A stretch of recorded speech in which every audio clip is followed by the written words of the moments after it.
अगर आप अपनी आज़ादी को सपोर्ट नहीं कर सकते और ज़रूरत पड़ने पर इसके लिए लड़ नहीं सकते, तो ये आपके लिए एक खतरनाक वहम जैसा होगा। ये किनके शब्द है? ये जमशेदजी टाटा इनके शब्द है, जो आज भी इतने सालों के बाद देश और दुनिया को प्रेरित करते हुए आ रहे हैं। क्या आप जानते हैं कि जमशेदजी टाटा इन्होंने 21,000 रुपये के निवेश से शुरू की ट्रेडिंग की कंपनी?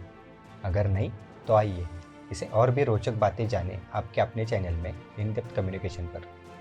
जमशेदजी नुसरवांजी टाटा का जन्म 3 मार्च 1839 में दक्षिणी गुजरात के नवसारी में एक पारसी परिवार में हुआ था।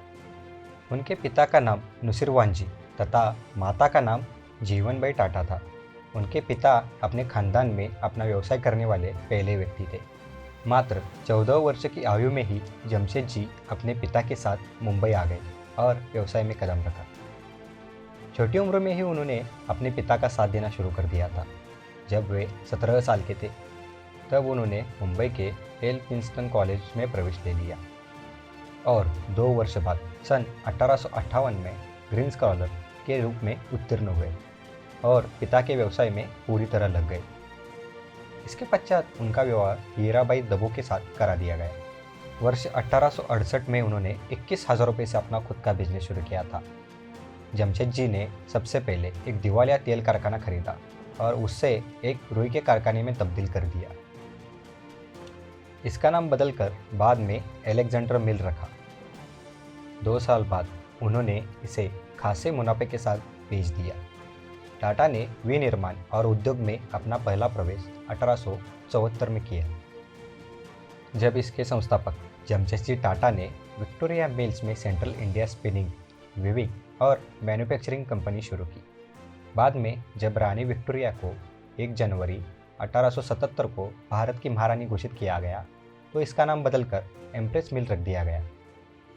1887 में जमशेदजी ने कुर्ला में स्थित असफल धर्मेशी मिल को खरीदा। इसका नाम बदलकर स्वदेशी मिल रखा और इसे सफल बनाया। इसके उत्पादित कपड़े को बड़े पैमाने पर चीन, कोरिया, जापान और लेवंत में निर्यात किया गया। 1869 तक टाटा परिवार को छोटा व्यापारी समझा जाता था। इसे मुंबई व्यवसाय जगत में पीछे की बेंच पर बैठने वाला माना जाता था। जमशेदजी ने इस भ्रम को तोड़ते हुए एम्प्रेस मिल बनाई, जो उनकी पहली बड़ी औद्योगिक कंपनी थी। जब जमशेदजी ने नागपुर में क्वार्टर मिल बनाने की घोषणा की, उस वक्त मुंबई को टेक्सटाइल नगरी कहा जाता था। अधिकांश कॉटन मिल्स मुंबई में ही थी, इसलिए जब जमशेदजी ने नागपुर को चुना तो उनकी बड़ी आलोचना हुई। एक बार मारवाड़ी फैन फाइनेंसर ने एम्प्रेस मिल में निवेश करने के बारे में कहा, यह तो ज़मीन खोदकर उसमें सोना जमाने जैसा है। दरअसल जमशेदजी ने नागपुर को 3 कारणों से चुना था। कपास का उत्पादन आसपास के इलाकों में होता था, रेलवे जंक्शन समीप था और पानी तथा ईंधन की प्रचुर आपूर्ति थी। अपने कारोबारी जीवन की शुरुआत में ही जमशेदजी को एक गंभीर आर्थिक झटका लगा। कारोबार का कर्ज उतारने के लिए उन्होंने अपना मकान और ज़मीन जायदाद बेचनी पड़ी। इसके अलावा 1887 में खरीदी स्वदेशी मिल्स में उनका पूरा पैसा लग गया और वे आर्थिक संकटों में घिर गए। बहरहाल टाटा ने हिम्मत नहीं हारी और अंततः सभी संकटों से उबर गए। 1868 जमशेदजी टाटा ने 21,000 रुपये की पूंजी के साथ एक ट्रेडिंग कंपनी शुरू की। 1874 जमशेदजी ने नागपुर में कपड़ा मिल की स्थापना की।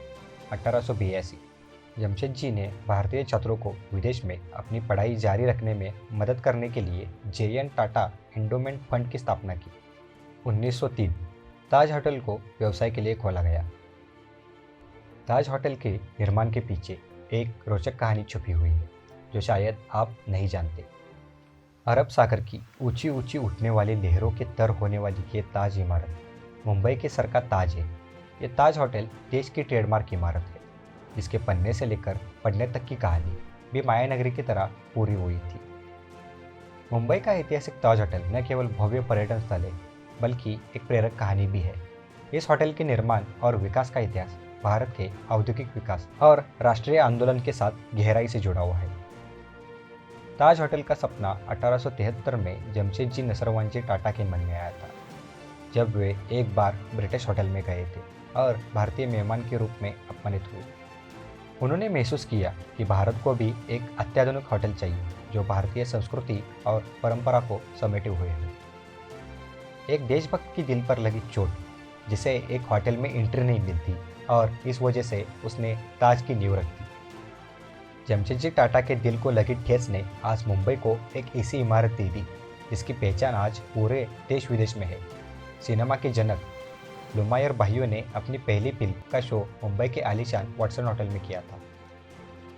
इन शो को देखने के लिए मात्र ब्रिटिश लोग ही आए थे, क्योंकि वाटसन होटल के बाहर एक तख्ती लगी रहती थी जिस पर लिखा रहता था कि भारतीय और कुत्ते होटल के अंदर प्रवेश नहीं कर सकते। साल 1889 में टाटा ग्रुप के संस्थापक जमशेदजी टाटा ने अचानक ऐलान किया कि वे मुंबई में एक भव्य होटल बनाने जा रहे हैं। इसके लिए समुद्र के किनारे अपोलो बंदर के क्षेत्र में ज़मीन भी खरीद ली है। जमशेदजी के इस ऐलान के बाद सब दंग रह गए। न तो उनके दोस्तों को कुछ पता था और न ही उनके परिवार वालों को पता था कि टाटा के दिमाग में क्या चल रहा है। उस समय तक जमशेदजी टाटा देश के बड़े कपड़ा व्यापारियों में शुमार हो चुके थे और स्टील बिजनेस में आने का ऐलान कर चुके थे। जमशेदजी टाटा ने जब ताज होटल बनाने का ऐलान किया तो उनके परिवार में ही फूट पड़ गई। टाटा की बहनें उनका विरोध करने लगी। लेखक हरीश भट्ट पेंगुइन से प्रकाशित अपनी किताब टाटा स्टोरीज में लिखते हैं कि जमशेदजी टाटा की एक बहन ने गुजराती में कहा, आप बेंगलोर में साइंस इंस्टीट्यूट बना रहे हैं, लोहे का कारखाना भी लगा रहे हैं और आप कह रहे हैं कि भतारखाना मतलब होटल खोलने जा रहे हैं। 1901 में टाटा समूह ने सर फ्रांसिस टूडोर को ताज होटल के निर्माण के लिए नियुक्त किया। टूडोर एक प्रसिद्ध ब्रिटिश वास्तुकार थे जिन्होंने भारतीय वास्तुकला के साथ पश्चिमी डिज़ाइन का मिश्रण करके एक अविश्वसनीय इमारत का निर्माण किया।